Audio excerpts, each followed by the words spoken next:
La Sibérie est un territoire si vaste, si reculé et si extrême qu'il semble appartenir à un autre monde. C'est là que se trouve le village habité le plus froid de la planète, où les températures chutent si bas que les voitures doivent tourner 24 heures sur 24. 7 jours sur 7, pour ne pas geler complètement. Dans ces conditions, les femmes sont prêtes à offrir leur chaleur pour la nuit aux invités masculins. Mais la Sibérie, ce n'est pas seulement une question de survie.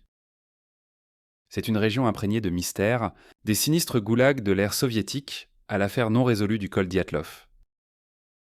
Qui déconcerte les experts depuis des décennies, quelle force faut-il pour vivre ici? Et quels secrets se cachent dans ces étendues glacées? Restez avec nous pour plonger au cœur de la beauté impitoyable de la Sibérie. De son peuple résilient et de son histoire glaçante, pourriez-vous survivre dans l'endroit le plus froid du monde? C'est ce que nous allons découvrir, la Sibérie. Une vaste région du nord de l'Asie, s'étend sur 13 millions de kilomètres carrés, une superficie plus grande que le Mexique et le Brésil réunis. Malgré sa taille, elle n'abrite que 40 millions d'habitants, la plupart vivant en zone urbaine. Avec seulement 3 habitants par kilomètre carré, la Sibérie possède l'une des plus faibles densités de population au monde. Ce territoire couvre 76% de la Russie et se définit par sa nature sauvage et reculée, son climat extrême et sa culture unique. Les conditions difficiles font de la survie un défi quotidien, forgeant la résilience de ceux qui y vivent. Que faudrait-il pour vivre ici? Pourriez-vous survivre sur une terre où l'environnement lui-même est un adversaire redoutable? Continuez à regarder alors que nous explorons plus en profondeur les histoires, les mystères et la résilience qui définissent la Sibérie. Le climat de la Sibérie est l'un des plus rudes de la planète, caractérisé par des hivers longs et éprouvants et des étés brefs et intenses. Enhiwa. Les températures peuvent chuter jusqu'à moins 50 degrés Celsius. Et le tristement célèbre vent sibérien est connu pour créer un froid glacial. Survivre dans cet environnement exige une résilience extraordinaire. Dans les villages reculés, les habitants construisent des maisons très bien isolées, utilisent des poêles à bois pour se chauffer et adaptent leur quotidien à l'obscurité glaciale. Malgré le froid, la vie continue. Les femmes assument souvent le poids des tâches de survie quotidiennes, comme aller chercher de l'eau gelée dans les rivières ou conserver la nourriture pour l'hiver. Leur force et leur ingéniosité témoignent de la culture de survie unique de la Sibérie. Pendant les courts étés sibériens, la transformation est spectaculaire. Les températures peuvent grimper jusqu'à 30 degrés Celsius, créant une variation de 100 degrés par rapport au minimal de l'hiver. Ces quelques mois permettent de planter, de pêcher et de chasser. Une fenêtre essentielle pour rassembler des ressources avant le retour du grand gel. Pourriez-vous supporter le froid implacable et les étés étouffants de la Sibérie? Dites-nous oui ou non dans les commentaires ci-dessous et partagez vos réflexions avec nous. Les femmes sibériennes se distinguent par leur beauté unique, un mélange harmonieux de traits traditionnels russes, de résilience et de la force caractéristique de leur terre natale hostile. Leur beauté n'est pas seulement physique, elle rayonne à travers leur attitude. Leur personnalité et leur lien profond avec la nature, elles ont souvent une peau lisse, semblable à de la porcelaine. Un cadeau du climat froid qui dégage une impression de pureté et d'élégance. Leurs cheveux sont généralement épais, forts et de couleur claire, allant du blond doré au châtain clair, et parfois d'un noir de jais, ce qui ajoute à leur féminité. Leurs yeux sont particulièrement frappants, avec des teintes captivantes allant du bleu au vert, en passant par le marron, évoquant le mystère et l'intelligence. Élevées dans un environnement si rude, les femmes sibériennes ont souvent un physique fort et bien proportionné. Les vêtements traditionnels, comme les manteaux de fourrure et les châles, non seulement les tiennent au chaud, mais rehaussent également leur apparence sophistiquée et majestueuse. La fusion des styles modernes et traditionnels amplifie encore leur charme. Leur beauté n'est qu'une facette de l'attrait captivant de la Sibérie. Pour vraiment comprendre cette terre lointaine, nous devons explorer la riche mosaïque de ces peuples autochtones. Mais avant de commencer, n'oubliez pas de prendre 5 secondes pour vous abonner et activer les notifications. Du fond du cœur, nous vous remercions pour votre amour et votre soutien. La Sibérie abrite une fascinante mosaïque de peuples autochtones, chacun ayant des traditions et des modes de vie uniques. Façonnés par les conditions difficiles de la région, ces communautés retracent leurs origines sur des dizaines de milliers d'années et se divisent en deux anciennes lignées, les Sibériens du Nord, qui se sont séparés d'autres populations il y a environ 40 000 ans, et les Néo-Sibériens, apparus il y a entre 15 000 et 25 000 ans, ensemble. Ils ont influencé les cultures de la Sibérie et même celles des Amérindiens, les Sakas. Également connus sous le nom de Yakouts, constituent le plus grand groupe autochtone de Sibérie. Avec près d'un demi-million de personnes, connus pour leur culture vibrante. Ils ont leur propre langue, leurs épopées et même une industrie cinématographique florissante près du majestueux lac Baïkal, les Bouriates. Un groupe d'environ un demi-million de personnes, pratiquant le bouddhisme et parlent une langue issue de la famille linguistique mongole. Leurs vies sont profondément liées à des pratiques de spirituel, offrant un contraste serein avec la nature souvent impitoyable de la Sibérie. Avec une population d'environ 300 000 personnes, les Touvins sont réputés pour leur art unique du chant de gorge, une technique où une seule personne peut produire plusieurs notes simultanément. Ce trésor culturel continue de captiver même les jeunes générations, assurant ainsi sa pérennité. Au nombre de 50 000, les Evanks sont les nomades par excellence de la Sibérie.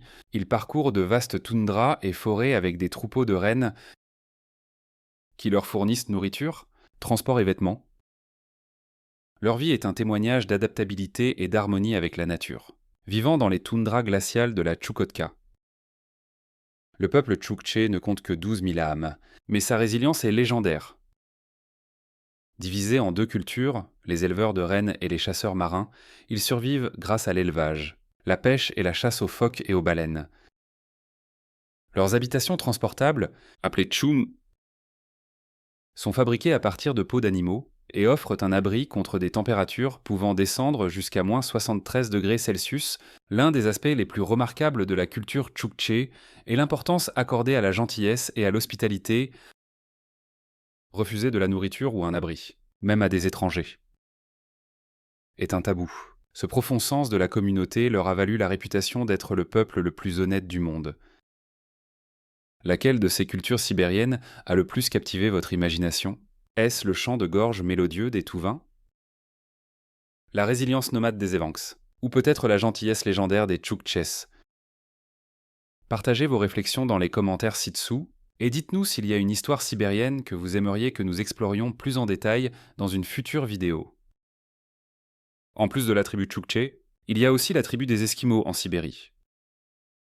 Dans cette tribu, les femmes ont pour tradition d'accueillir les invités avec une hospitalité inhabituelle en partageant des liens intimes pour la nuit, à condition que leur mari le permette. Le peuple esquimau explique que cette tradition n'est pas une question de désir, mais une réponse à l'environnement impitoyable de la Sibérie. Pendant des générations, la survie dans ces conditions extrêmes a nécessité des liens sociaux forts et une générosité communautaire. Les femmes de la tribu possèdent souvent une force physique et une résilience remarquables. Des traits essentiels pour endurer la toundra sibérienne. Dans l'idéologie esquimaude, toutes les femmes, quel que soit leur âge ou leur apparence, méritent respect et affection. Cette perspective rejette les notions strictes d'exclusivité dans les relations en mettant l'accent sur la responsabilité collective et le soin mutuel. Contrairement à de nombreuses autres sociétés, les relations amoureuses privées ne sont pas stigmatisées ici, et la valeur d'une femme n'est pas liée à des normes sociales strictes sur les relations.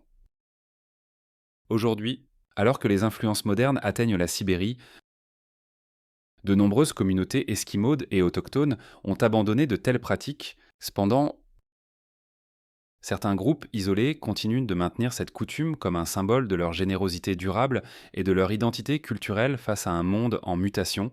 La vaste étendue de la Sibérie se reflète dans la diversité de ses traditions religieuses. À travers cette terre accidentée, les gens pratiquant le bouddhisme, l'islam, le judaïsme et le christianisme, mêlant souvent ses croyances à des coutumes spirituelles autochtones.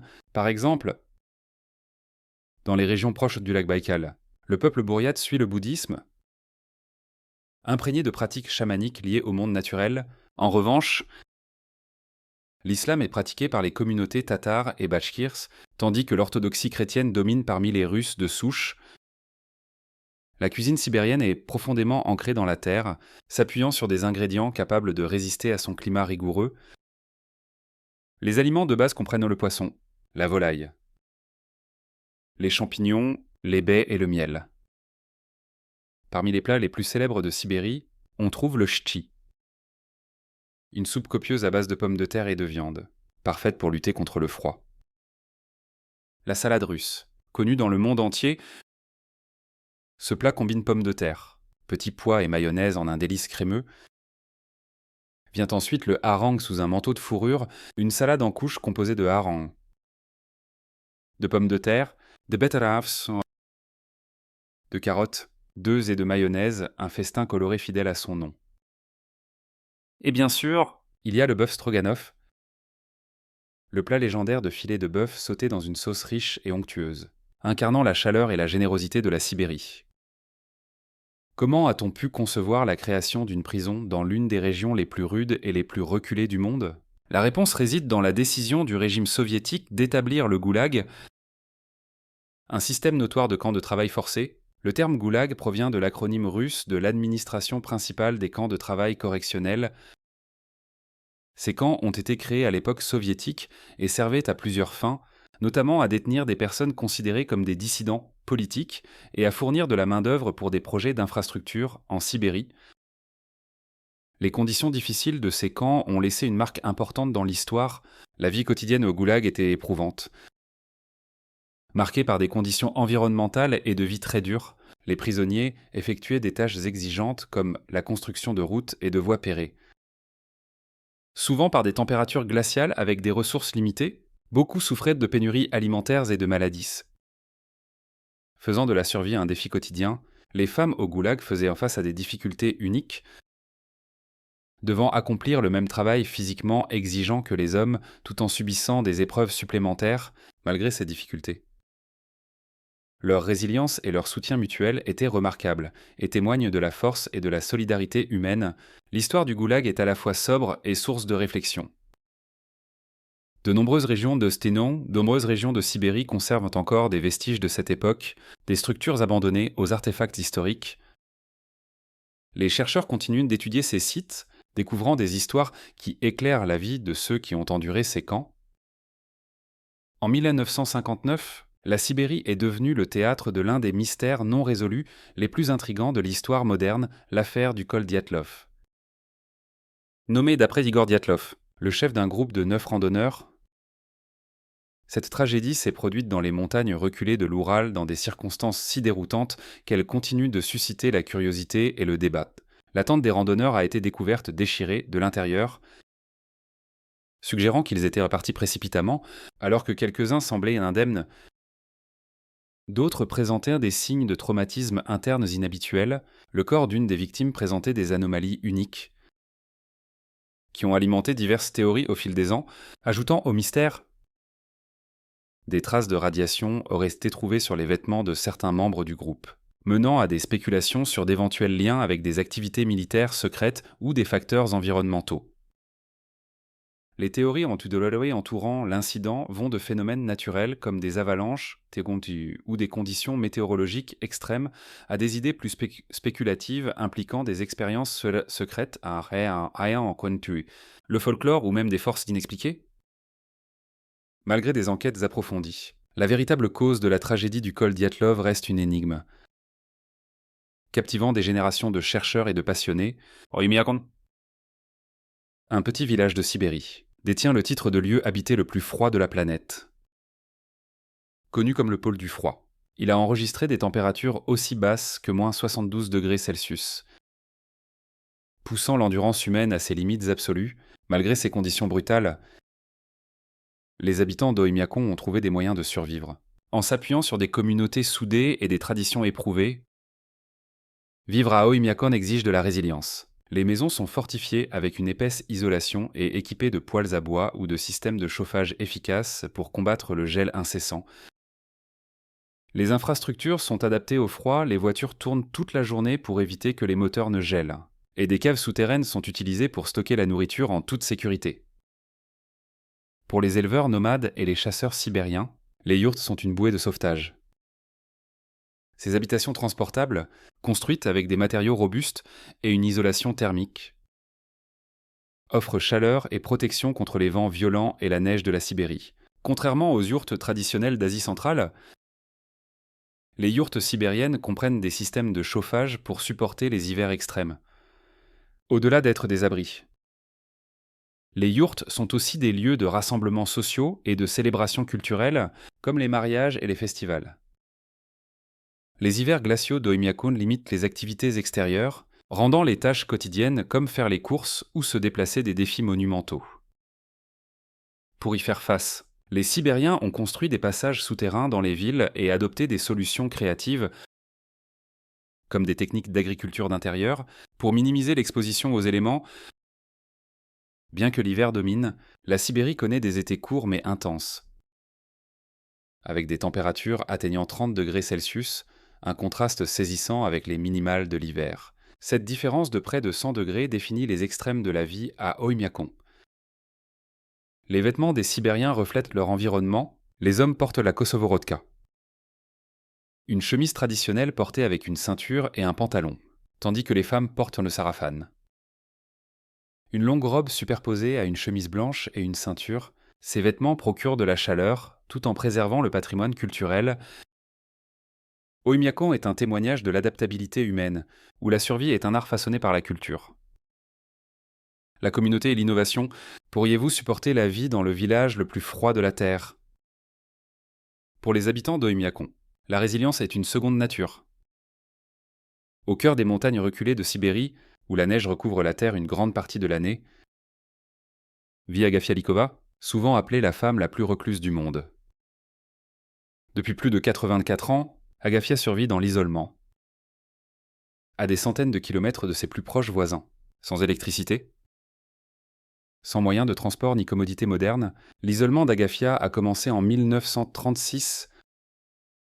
Lorsque sa famille a fui dans la nature sauvage, ils se sont installés dans un coin préservé de la Sibérie, construisant une simple cabane et subsistant de ce qu'ils pouvaient cultiver, attraper ou cueillir. Fait remarquable.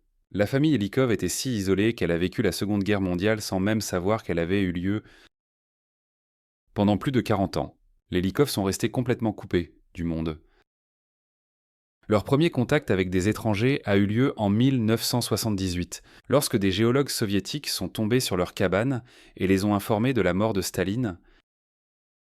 À cette époque, la famille d'Agafia s'était réduite.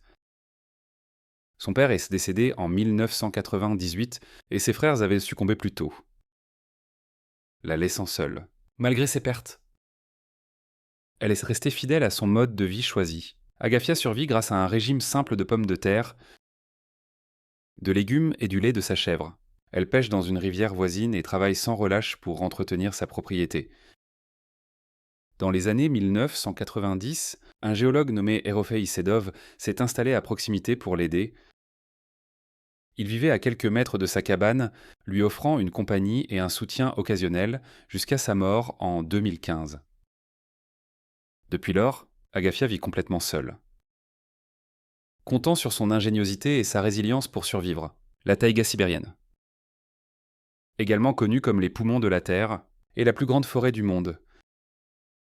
S'étendant sur plus de 11 millions de kilomètres carrés, elle traverse les paysages rudes et reculés de la Sibérie. Cette immense forêt est dominée par des conifères comme le mélèze, l'épicéa et le pin, formant un écosystème unique qui résiste au climat extrême de la Sibérie. Les étés sont brefs mais luxuriants, tandis que les hivers sont longs, avec des températures plongeant en dessous de moins 40 degrés Celsius. Malgré ces défis, la taïga prospère comme un refuge pour une faune diversifiée. Elle abrite des ours bruns, des lynx, des élans, des loups et même le très rare tigre de Sibérie. La beauté de la taïga change avec les saisons. En été, la forêt s'anime de vers éclatants, les rivières regorgent de poissons et les ciels se remplissent d'oiseaux migrateurs.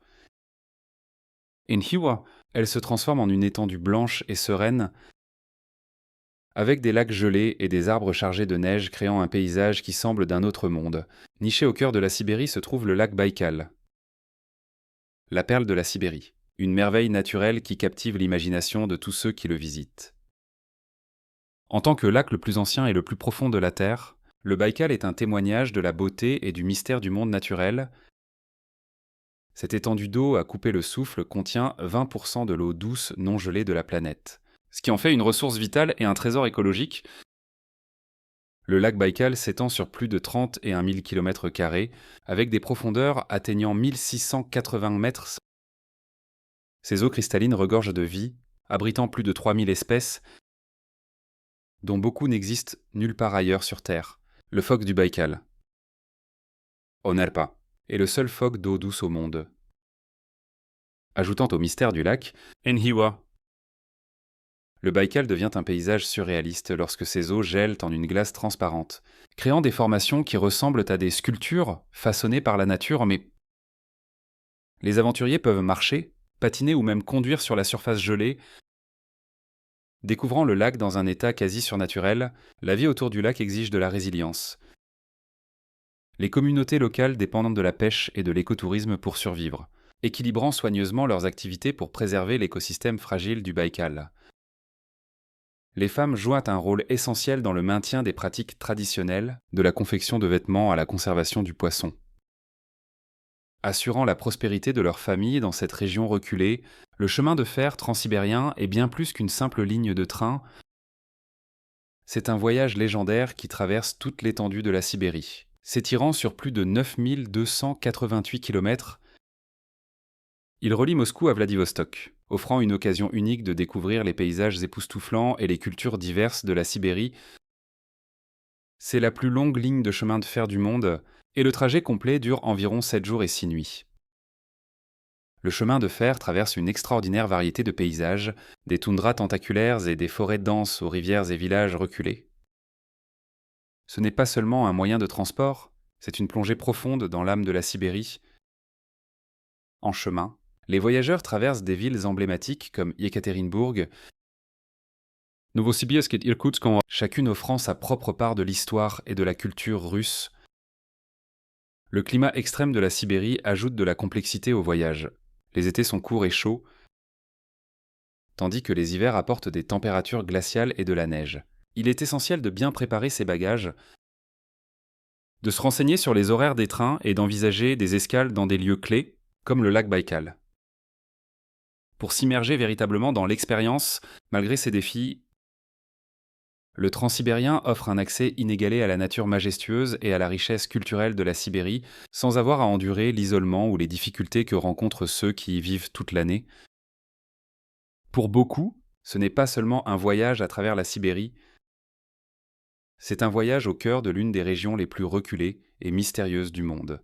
Tenteriez-vous cette aventure ? Traversant des milliers de kilomètres pour voir de près la beauté de la Sibérie, le Transsibérien attend ceux qui sont assez audacieux pour l'explorer. Les montagnes de l'Oural, qui s'étendent sur plus de 2500 km, servent de frontière naturelle entre l'Europe et l'Asie. Cette chaîne majestueuse est l'un des paysages les plus uniques de Sibérie. Offrant une combinaison saisissante de pics escarpés, de vallées profondes et de forêts sans fin, le terrain varié de l'Oural comprend des sommets rocheux, des forêts denses de taïga et des rivières cristallines.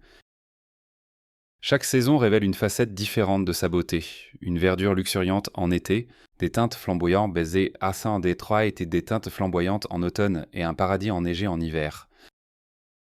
Cachés dans ces montagnes se trouvent des grottes, des cascades et de vastes étendues de nature sauvage qui n'attendent qu'à être découvertes. Au-delà de leur attrait naturel, les montagnes de l'Oural sont chargées d'histoire. D'anciennes colonies parsèment la région, certaines datant de plusieurs siècles, témoignant de traditions qui ont perduré à travers le temps. Des peuples autochtones, comme les Bachkirs, habitant ces montagnes, préservant des coutumes, un art et des récits uniques qui reflètent leur lien profond avec la terre. L'Oural a longtemps été associé à des récits de mystères et de légendes, des trésors cachés aux mythes de sites sacrés. Ces montagnes ont captivé l'imagination des explorateurs depuis des générations, La région est également riche en ressources naturelles, notamment en or, en minéraux et en pierres précieuses, ce qui lui a valu le surnom de ceinture de pierre. Si vous avez aimé la vidéo d'aujourd'hui, n'hésitez pas à cliquer sur le bouton j'aime et n'oubliez pas de vous abonner à la chaîne. Votre soutien compte énormément pour nous. Cliquez sur la vidéo qui apparaît sur votre écran maintenant. Je suis sûr que vous allez adorer ce contenu. Dites-nous en commentaire quel prochain pays vous aimeriez voir sur notre chaîne. Merci beaucoup d'avoir regardé. Et à bientôt dans la prochaine vidéo. Si vous avez aimé la vidéo d'aujourd'hui, n'hésitez pas à cliquer sur le bouton j'aime et n'oubliez pas de vous abonner à la chaîne. Merci beaucoup d'avoir regardé et à bientôt dans la prochaine vidéo.